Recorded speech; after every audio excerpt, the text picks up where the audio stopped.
here the ambition is not, oh, is that really going to be feasible? Oh, we don't know. It's rather, okay, how do we do it? Let's lay out a plan, let's go for it. It's the feel that you can do it. Do it for Absolutely. whatever Or field. can try. Can try, yeah.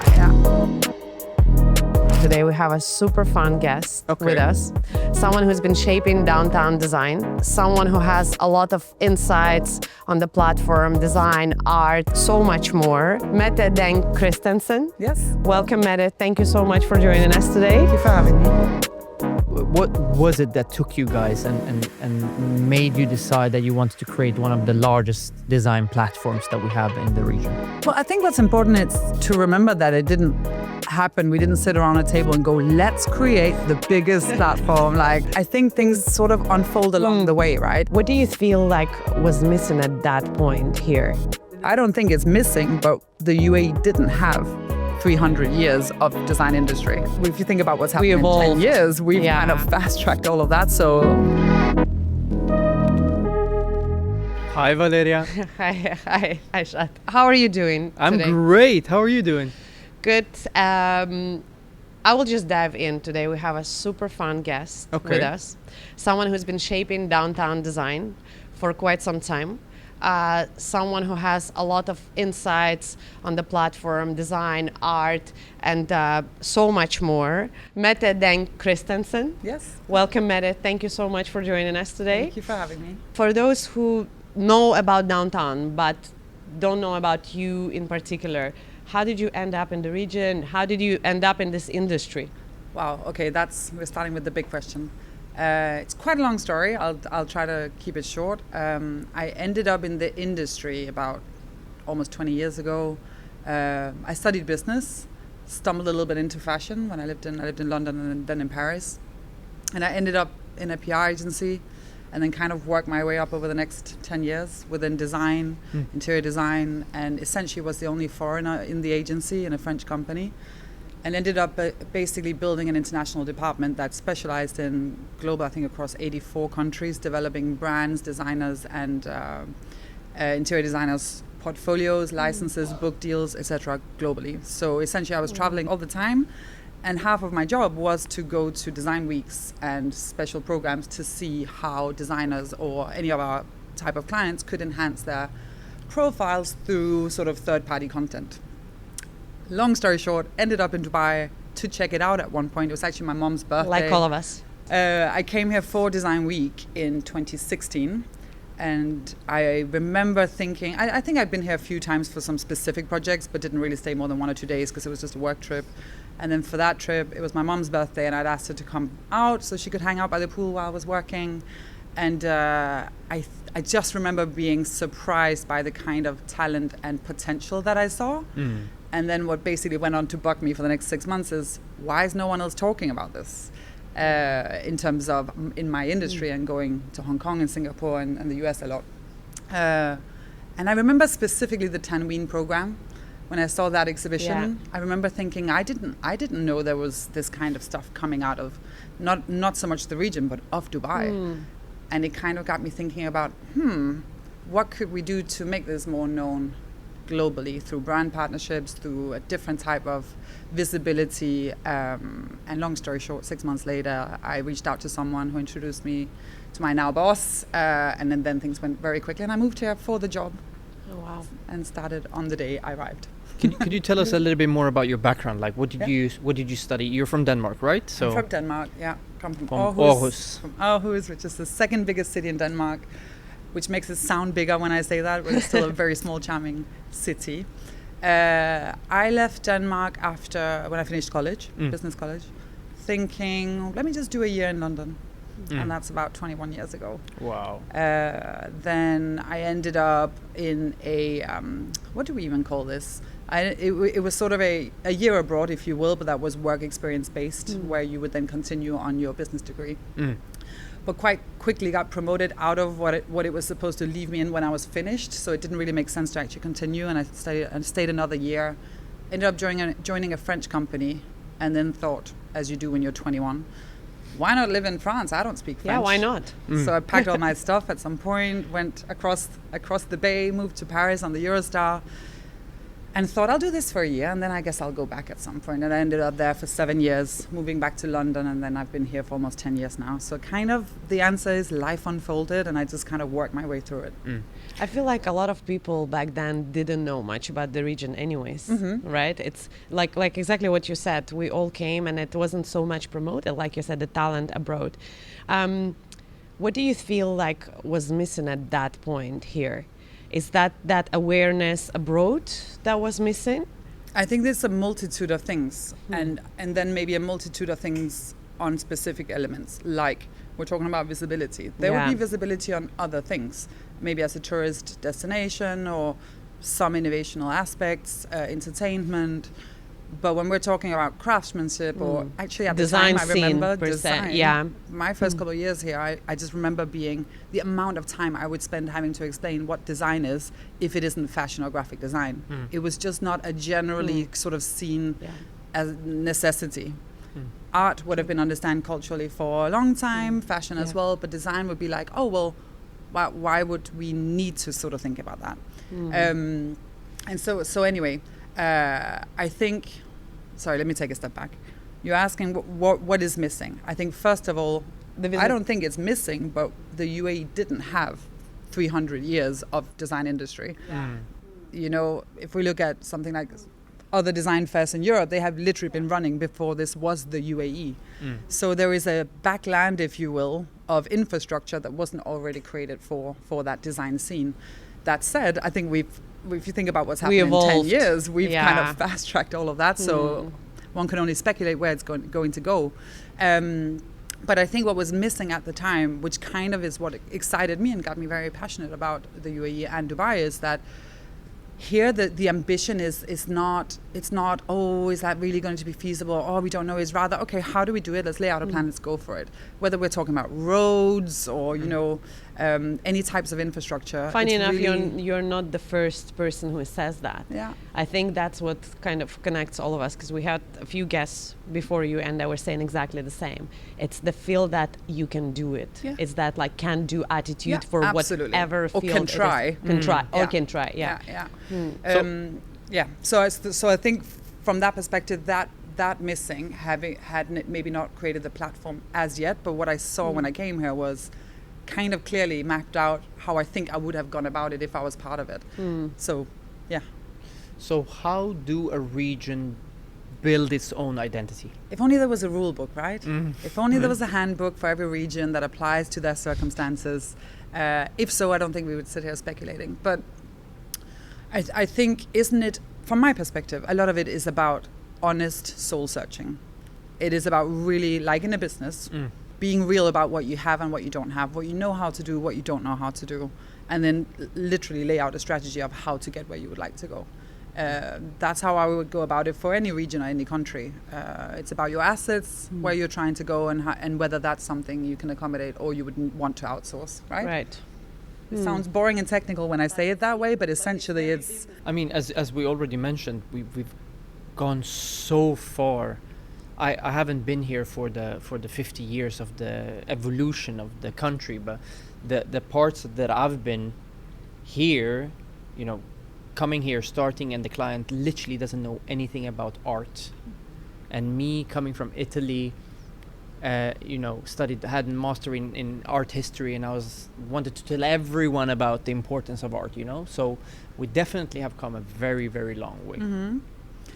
And I think there's something I always like to, because it can sound condescending when we say it that, but it's simply a question of what was already in place and what we're used to. Because now, with a different perspective since the past 10 years, when I go back to Europe or to Denmark, there is a specific general knowledge that was always there because of what we were born into or the infrastructure that was there.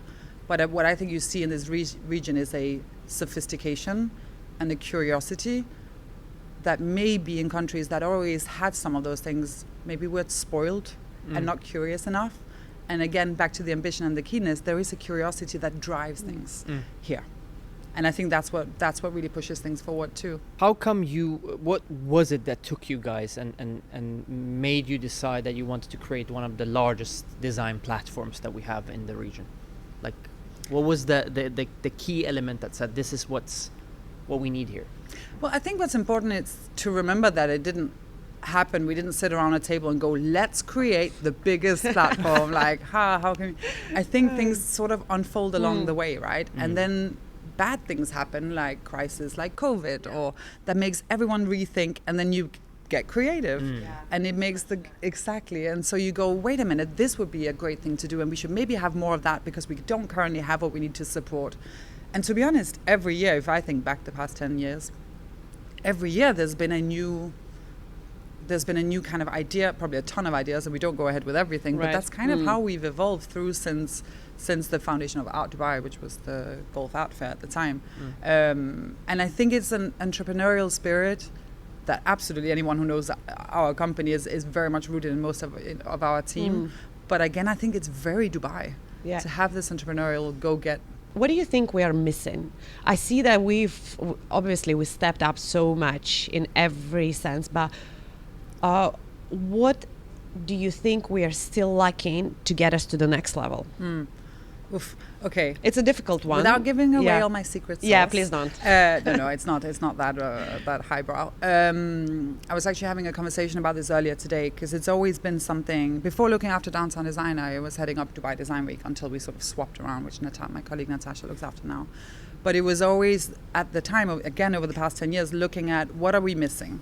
And I think you always end up looking at, from that perspective anyway, the ecosystem in terms of growth. So, for instance, during COVID, what is missing for emerging studios or designers to create brands, create companies that will sustain, in the end, some funding. So we created commercial opportunity for them because we can't go around distributing money. But so that created brands, if you look back, right? But so I think what's interesting is I think what's important to think about is rather over the years, every year we identify something missing. And it can be as simple as to get more emerging studios or create more homegrown talent. Do we need more educational lines in architecture and design? And is there a gap between you graduating and having an opportunity? And again, you apply some honesty. And every creative should apply some honesty in terms of no one knows how to do everything. It is very rare that there's a creative genius who knows how to do accounting, happens to also be a legal specialist, knows how to do marketing and a website and employs people and does the salaries, right? So I think it's very much about dialogues with these individual pockets and not me speculating, not you speculating, but actually checking what works, what doesn't work, and what falls short for these businesses to sustain. And very often what we've come back to is, in terms of the responses, is this big ugly word that's commercial, right? But it is important because otherwise how do you sustain? And there is commercial and something being commercial, and then there is something being commercially viable. That's two very different things, right? Can it sell? Or is it pretty and we're all going to look at it and then we're going to forget about it in 2 weeks? Yeah. But it's not very helpful if that's how we're going to look at things. Yeah. So I think it's very important to always remember, for me, it's not about me. What I do is I'm a facilitator, right? This fair isn't about me. It's about my job and function and role in making this machine turn for this creative industry. I think that's super important to think back on. To answer your question about the evolvement, again, if we look back, you might remember Design Days. Yeah.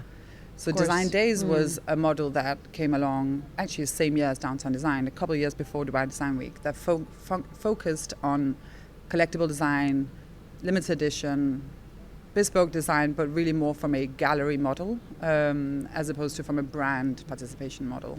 And so years later, when we brought in some of the elements that did work commercially and hence it could sustain for the participants into Downtown Design as Downtown Editions. Do you remember this? Yeah, I do. That then evolved into editions to involve more art because we realized that there was more of a blurred line, I guess in terms of the audience and the buyer, there was a blurred line because obviously there is a difference between design and art, but there was a joint kind of opportunity. But that's for example, when we speak about collectional furniture, which is, again, it's one of the hardest, as you said, commercially, it's one of the hardest things to sell because it's exactly in the intersection between furniture and between art. And I feel like in the current position, the brands who actually produce or designers who produce pieces like that, they're in a very vulnerable position at the moment. Again, that goes back to what you just said, that we need to think of everything you produce commercially as well, as a and talent. who are you selling it to, and what for? And again, it's the honesty about it, right? Yeah. Because if we promote things it's the same way as the word curation being thrown around. It actually means something quite specific, right? Yeah. So if we throw around the term collectible design, it can be damaging for certain of them, right? And it can make other things seem too unreachable or too expensive. So in my world, maybe it's my Scandi genes, but there is quite a lot of value in sort of sometimes calling a spade, and then thinking about, okay, well, how do we make that fit into this box, and who are we trying to sell it to? Because it can be an expensive exercise to get that wrong for the people. Yeah, you and also mentioned. it's very time consuming. Mette, what would you say was the biggest turn point of downtown design until today? And maybe also the question, what will be the biggest turn point the coming times that we will see of downtown? Because we see that you guys are spreading out a little bit from the fair, more into the D3. Would we maybe see a bigger, Expansion. Listen, we have a lot of plans. We have a lot of ideas, as I mentioned, and there's a lot of ideas we then can brew on for a couple of years, and maybe it doesn't seem right, and we go back to it, and it always comes back to the need or why. The turning point of downtown design is obviously difficult for me to objectively talk about, but I stepped into downtown design being part of the wider company for a while, 5 years ago, after COVID. Actually, after 2021's edition after COVID, which was a very difficult year for everyone. We managed to have Dubai Design Week in 2020 because we were in November, we were outdoor. Expo didn't take place that year, so there was some, let's say, resources that were saved that then helped the program to come together. So it was a great year. 2021, I think no one was really prepared for the rush of everything coming along. So now I'm going into detail, but what I wanted to say is that at that time is when I jumped from looking after the public programming of Dubai Design Week and fully taking on downtown design. And so for me, obviously, that was a turning point, but it also was very much a moment of looking at what are we doing? What is this fair here for? What should it do? What's its purpose? And what isn't working? And then working on that. What isn't working? What are exhibitors not happy about? What are participants missing? What needs to happen for this to become something else? And then I became a little bit obsessed about changing that every year. Every year going back and doing a new floor plan and making it a better experience and looking at what benefits should you have more of as an exhibitor, or what are you really feeling about parking, or whatever it might be, right? Any part of it, really. Just kind of bolstering it to be the best offer it could be. And to stop doing some things that maybe we were doing for a certain reason but people weren't interested in. And so it's been a 5-year journey now of sort of gradually changing every year, which I feel that people can see when they go to the fair, that every year it's slightly tweaked, and there are even the way we do the talks programs. Also the way you design the spaces for the talk, bring in interesting people for the panels. Definitely there is a huge change. But also I feel like it started to attract not just designers or specific people from the industry. I think it attracts a lot of just people, curiosity, people who are just maybe curious about design and just want to see and experience the same what's happening in the cities like Paris, Milan, where not everyone is a designer, but everyone becomes part of that ecosystem, which is fun. This was absolutely not by coincidence, right? We looked at it and went, okay, so when I moved here, I don't know about you guys, but when I moved here, I realized if there are certain things I would like to buy for my house, I'm not an interior designer. Maybe I'm not going to know whatever showroom on the 52nd floor of this building on Shakeside Road. Where's my access to Scandi brands or whatever I was looking for at the time without having to pay more for the shipping than for the actual product? And this bugged me, right? I realized there is something a little bit, the word is not homogeneous, but there's something a bit like the same circle and repetition of what is on offer. And hence, it's not a new experience for you going to the fair. And so obviously this triggers for me that I need to bring in something new every year. That means that you, as a public profile, or you as a consumer or as someone in the industry would go, and for every audience there is something, every audience segment there would be something new to discover. But also it goes back to this fundamentals of design, that it's for everyone. Whoever wants, if a person is making their house or wants to find something interesting, it's like it's for everyone. It has to be accessible to the broader at least it can audience. be for everyone. Of course, if you build up a supplier like trade fair that only does wholesale and that only speaks to industry profiles, that is probably not that engaging for public profiles. But we are lucky to be able to create this boutique size fair that doesn't have 3,000 exhibitors that are trying to overcompete on the, and we can dictate a little bit how we navigate the floor plan. A lot of work goes into every meter of the fair. It would be a lot easier if we just said, here's a floor plan, let's try and maximize, but it's just not what we are as a company. And I think even, like I said, with the talks programs, for instance, these are obviously, we're spending a lot of time on bringing in something that's relevant for people that you wouldn't necessarily, not everyone travels to all design weeks all over the world. And even if you did, would you go up freely and shake the hand of Tom Dixon somewhere in Milan? Probably not, like, you know. But we also wanted to take away this barrier of talking at people in a conference room, but rather going, let's let people take part in this dialogue and make it a bit more relevant for everyone. There is a huge generation shift right now, right? Absolutely. So how people perceive information and design per se is changing so much. So when you create this cozy audience where everyone can come and join sort of from, you know, any kind of background, it makes it definitely more fun. I could definitely feel it there last year. Hopefully I can create that for you again. But the idea is a little bit to take this pedestal away as well, right? We don't, it doesn't have to feel difficult for visitors and for exhibitors to engage with each other. And I'm not saying we're trying to dumb things down. It's just that they don't have to be super highbrow, so it feels that you can engage. It can be for everyone. And of course we need to think about every audience segmentation. It has to be relevant for industry and not feel like they're now at a public event, but vice versa and so forth. When we talk about VIP visitors and high net worth individuals and collectors, they also need to be able to feel that it's worth it for them. What are the strategies to actually build something like that in the region? Okay, so every year, probably halfway through a year, I know what I would like to not do next year or what I would like to bring more of, but it's not possible for this year. So this year I already have plans for next year, and then we'll see if it's possible. But so it already starts at the back of your mind a little bit what you would like to bring more into the country. For instance, it has been in the past Scandinavian brands. I was very focused on that for a while, Dutch design as well. Now I'm on the French train because like why is... Because it's back.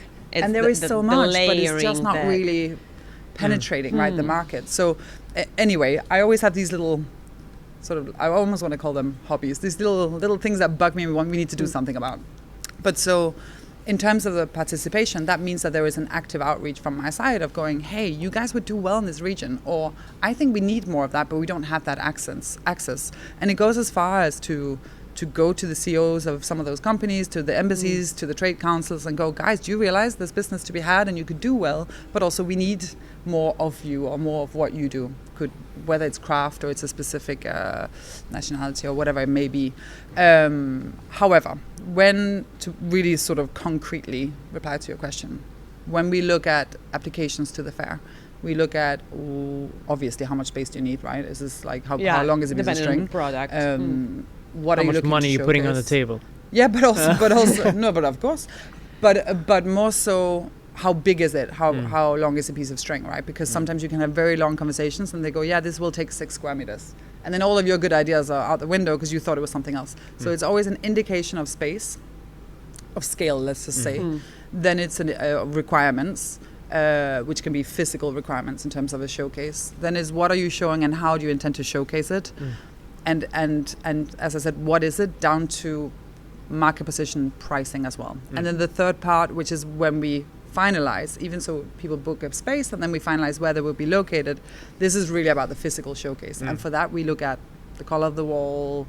We can look at everything for every participant, whether it's 10 square meters or 300. We look at all of it, because then it needs to be placed within a relevant context, so no one drowns behind the next guy, right? So yeah, it's a lot of work. It's a lot of work. Yeah, definitely. But that's what's brought the change, because if it were great, I'm looking to sell out an exhibition, this is the price per square meter, who wants to book? You get a very different result. So yeah, like you said, it needs to be curated. I know. Not curated, but we have a curation process, but it's not necessarily, because it's not on an invitation either, right? It's a democratic application process. I think it's a very, very interesting setup and an addition to downtown, and collectibles in general, do you think it's important to sort of merge and create a bridge between the design and collectibles? And do you think people are inquiring it more? Or is it just Dubai that they want something to be very specific to them? I think it's very much a, lack of better word, I hate this word, trend here right now. Viability is a different thing to look at, but I think it's as if it's a buzzword that's come around recently. But do I think we should merge? No, I think we should clarify. And then I think we should probably think about what is what and why, and why would it work, rather than everyone now going, great collectible design, let's do it. That's my general opinion. But also maybe I see it also maybe to have a possibility of educating, you know, because that took up a lot of my time when I came to Dubai, to educate the client of, okay, why are we not going for beep, but we're going for furniture from this chair from Arne Jacobson, or you know. We've established that these days the client is much more aware, For sure. much more savvy, much better traveled, and all of that, I think, It's helping us a lot. it's helping generally the industry a lot, because 100%. very often when you have a client, they pretty much know, a lot of them, they research, and also the media, AI, they're helping us drastically. Yes, maybe they don't know the details of how to do that, but they definitely know their products. There are a lot of people who collect art these days or collect furniture. I'm just always curious. I think because they're seeing it as an investment now, rather Well, I was just than going to say that's Yes. the difference. You can collect furniture without buying collectible design. That is not Yes. the same thing. Yeah. But Right. and then there is longevity, there's quality, and essentially once you understand, as you said, there's the educational aspect. Once you understand the difference between a good solid product that can stay in the family and For generations. and lower quality products that Yeah. support a throwout culture, and the more people stay here, stay longer, you kind of want something around you that you don't necessarily need to replace. Yeah. And when we talk industry, right? So in the Yeah. hospitality industry, for instance, there was, I don't even want to say trend, it was the norm to furnish for sort of short-sighted, and then that procurement department would be over with, and then 5 years later, someone else would come in and refurbish short-sightedly, and hence you weren't thinking long-term, whether it's curtains or carpets, or there wasn't necessarily that quality filter that would justify the price points. And I think that has changed drastically. But at the same time, we're also seeing an extreme involvement in Chinese factory-made furnitures. That things needs to come in fast, and a lot of clients go in and maybe even buy a replica. That's manufacturing, not design necessarily, because you can design and then manufacture wherever else. Yeah. Yeah. I want to say a good word for Chinese factories. I mean, I love them. I love also collectional furniture, or There's good like design studios in China. Definitely, It's not a only broad, right. yeah. And even if you do something and you produce a drawing and you know that it's something custom, it's amazing to produce it in China. And I think they're really good at doing that. You know, I mean, they're producing for Well, you're most of talking the mass production. I'm talking mass production. mass Yeah. production, Replica. and replicas. There are some fantastic companies that do a great job. We can't deny that. But I think there is a room for everyone, and that is our job, to explain to the client that instead of maybe, you know, creating replicas, it's better to draw something new that they could produce on that level. But what I wanted also to add, that we saw the replicas back in the region, but we didn't see even just to add to what you just said, that the market has shifted so much that now we are we are working on doing something timeless. We are creating something that has mix and match of vintage, which we didn't see 10 years back. No, it wouldn't be understood. And you can exactly, and now you can see a lot of places that actually introduce vintage furniture. So clearly the market has shifted so drastically. But it's again the word vintage going from being used, Yeah, but secondhand. Do you see what I mean? There's an intention, I think, in the. I don't feel people like the word vintage here. I don't know. some people might appreciate but it, there but is I also don't think vintage They would and probably say vintage. collectible. Yeah. Just to make up for it. Yeah. But there is vintage in vintage. There is something that is brand new that hasn't been used, and you buying it because it's like, oh, from 1960s, from some, something that is actually in the box, and there is something that's been used, and which I also like. I think it has character, and it's Because why would you buy a vintage car but not a vintage sofa or an armchair? that's a good one. But I would buy the vintage armchair or something. I would I buy would both of them. definitely. I would get both of them. Yeah. Well, the region is not just the region. There is a huge geopolitical change that we see now. There is economical change. There is introduction of AI and everything that we see around us. How do you feel design will change globally? And of course, it will affect us regionally as well. But Yeah. let's look at it at a global scale. I smile because it's always, I think, by the way, I appreciate it. Please don't get me wrong. I think sometimes people look to me as this little yellow pages of, I we don't do. have all the answers. I don't know what's going to happen next We year. want the you know? answers. So I'm always kind of like jolly about it, laughing. If I had a crystal ball, wouldn't we be in a better place? But no, but what I definitely think, and I don't know if you agree, is that I feel that more and more certain things are done with intention, and some things are probably done with less intention, like fast production you're talking about. But I feel that especially in this region, maybe more so in this local context, there has been more of a localized context since COVID. A much more, and you mentioned this before we kicked off our podcast today, this kind of urge to, depending on who it is who's the buyer, but whether you're doing it to support or you're doing it to buy a story. But I think that there is a sort of hunger for more depth. And I think after COVID, there was also a realization of, and probably now with some of the shipping struggles we have, that maybe we don't need to go and have something done in one place and have it manufactured some other place and then wait for it to come here, and then it's going to end up costing 3 times what it could have if you could have localized and then had something made that was more.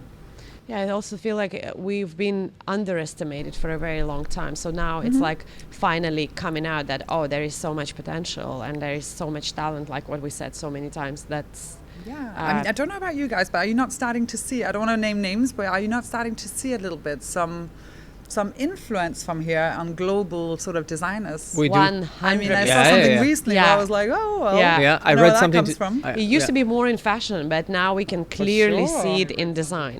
I think it's very important to take what you just said and try to spin on that a little bit. The situation nowadays is different, and its shipments in and out is different. Do you think that UAE will focus more on, locally produce and locally manufacture, and maybe bringing in the knowledge behind manufacturing? Yeah, for sure. Why not? And how do we do, for example, with materials? Because some materials just doesn't grow here, no? So how could we find a solution for these? Because I would love to see more local produced.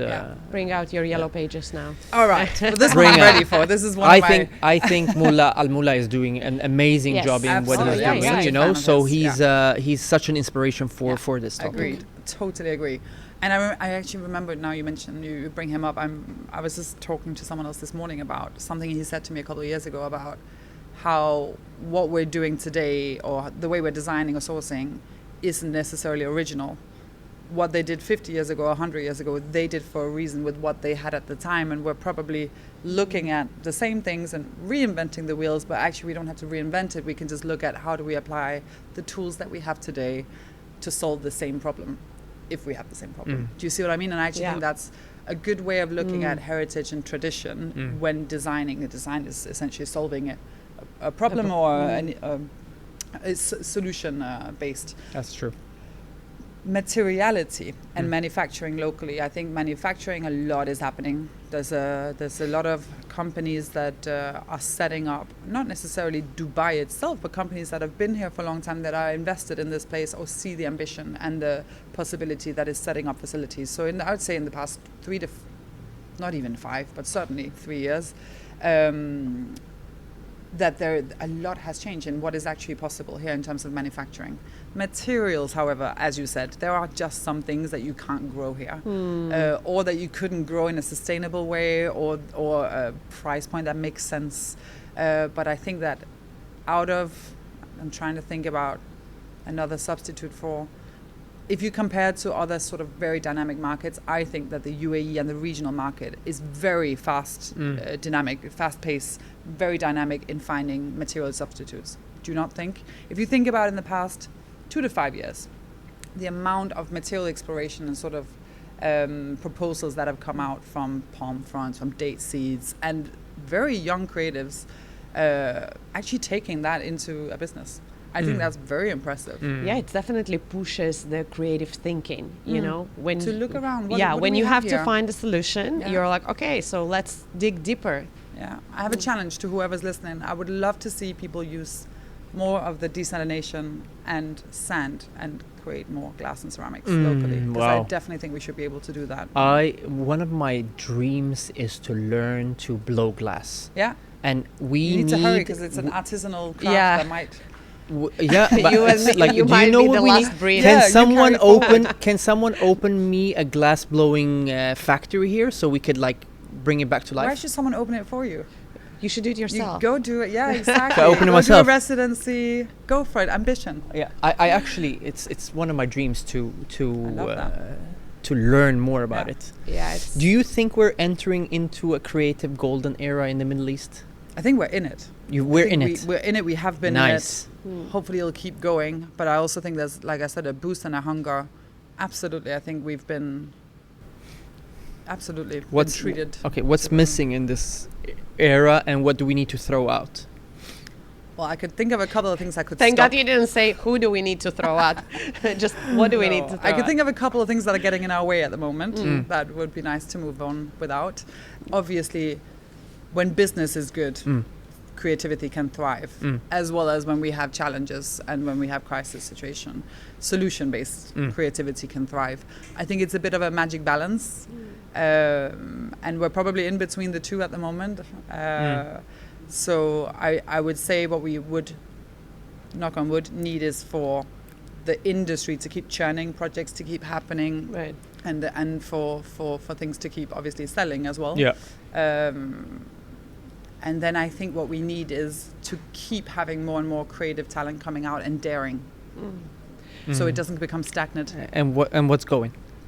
What's in the way? Uncertainty. That's diplomatic. That's very diplomatic answer. Art Dubai is having a very new take this year. What is taking new turn this year? How is it different from what we've seen the past years? What is the difference between what we saw the past few years to where we are today with Art Dubai? Very soon. It's a special edition of Art Dubai because of the current environment. So it's also the 20th edition.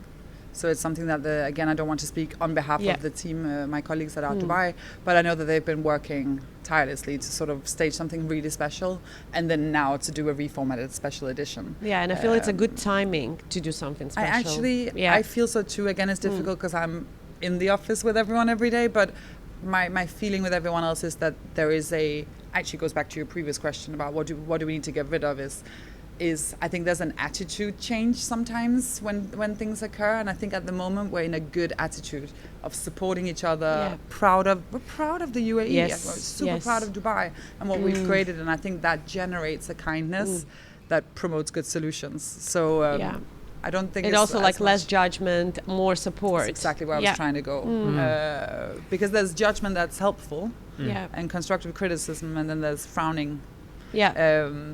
So I think, not to say that we need to get rid of that. It's more let's nurture the other side.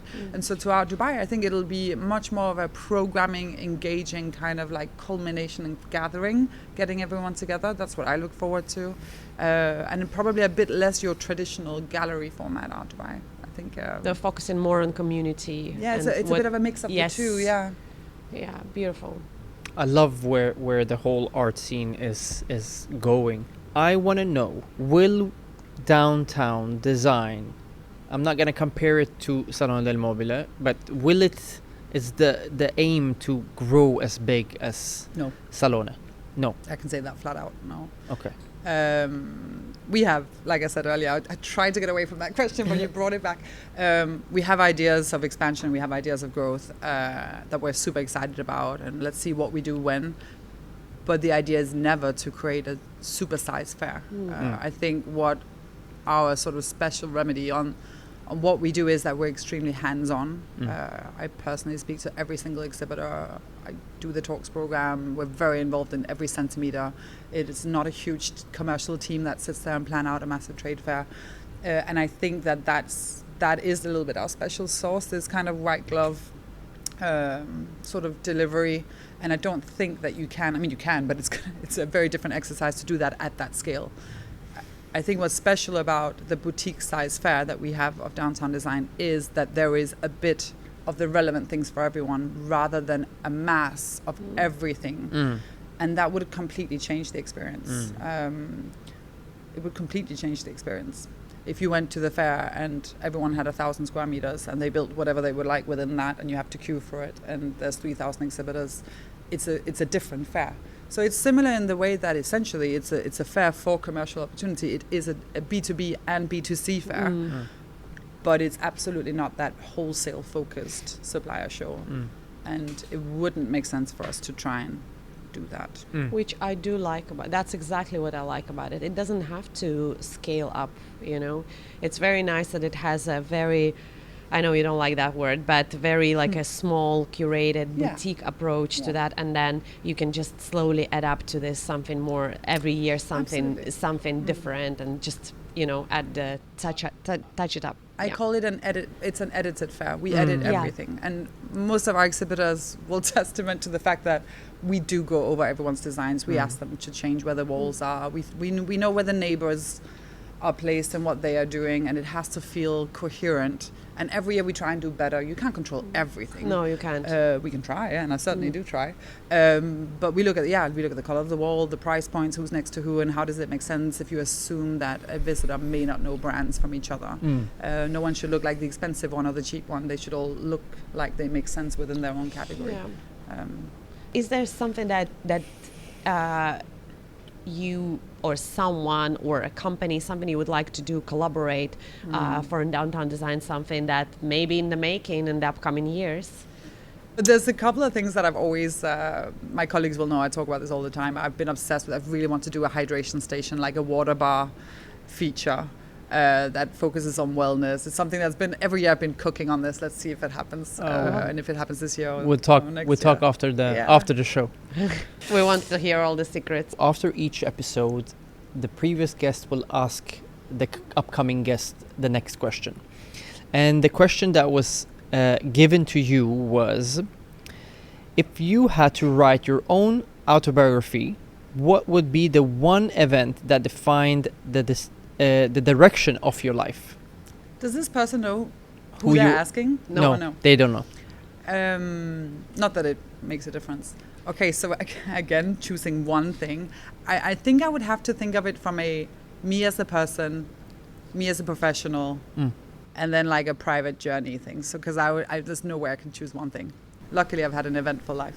I think the first one I would say, which is very private, but I think it has determined what unfolded later in my life, is I lost a parent very young. Under obviously never great circumstances, but certainly weren't great circumstances. And I think that kind of fueled something. That means that there was never really a stop button after that. I don't know, it just made me run faster. And I think that ended up defining things later in life as a young teenager at the time. Secondly, I would say probably that move that at the time wasn't calculated. It was just let me move to London, and then later on it was let me move to Paris, and then it was let me move back to London, let me move to Dubai. And I think those chapters individually wasn't a U-turn, but was definitely a very sharp left turn. Yeah. And I think redefined the next 5-10 years in those chapters. As a person, in my personal experience, in my role, I think the pivotal moment at my age today, looking back, I think was when I started realizing that we're not all the same. We don't think the same way. We're not made of the same material. And hence you shouldn't have expectations that you'd put on yourself on others' behalf. And I did this personality test. I've done that test. Life-changing. But not immediately. No, you have to just see what. Yeah, you have to first accept it, look at it, and then figure out how is that actually applied, and is it how true? to apply from your perspective to 100%. I recommend it to everyone to do. I did mine 13 years ago or so. I did one 10 years as well. Yeah, I'd say maybe, a few years until I understood. I had quite a few aha experiences about, this is why I struggle to understand that this person is too slow with this, or this is why it's actually because I'm trying to be super speed and they don't understand me. Or you kind of understand how you fit in and don't fit in, and everyone functions differently. It changed everything about how my patience, I'm quite a maximizer, bit of a perfectionist, which is not necessarily a good thing because you're always trying to do better, hence you're not doing anything fully. So you end up understanding through this test what you're doing that's actually hindering you rather than improving you. And so that, I think, for me was a change in terms of how I digest things. Because I don't know if you can tell, I'm a very passionate person about almost everything I do, which means that it matters so almost too much. And that taught me. We do definitely see that. Yeah, we do see that. Thank you so much. Well, what would your question be for our next guest? Okay. And actually it was funny with that question because it's something that I would have probably asked someone the same question. My question would be, however, when did you have a pivotal moment that changed your direction because you were wrong about something? So when did you do something wrong or fail at something, try something that didn't go the way you thought, and that taught you something that was pivotal? Which happened to all of us. And we should be admitting these things because no one's perfect. I definitely have one. I have Well, maybe you have to be on the next. Well, you're on the next one, so. You're always on the next one. I'm always on the next one. That's correct, Valeria. Thank you so much for your time. We really appreciate it. Thank you. We're looking forward for the up and coming November. Yes. Yeah. Thank you so much. Thank you. Thank you both. Thank you.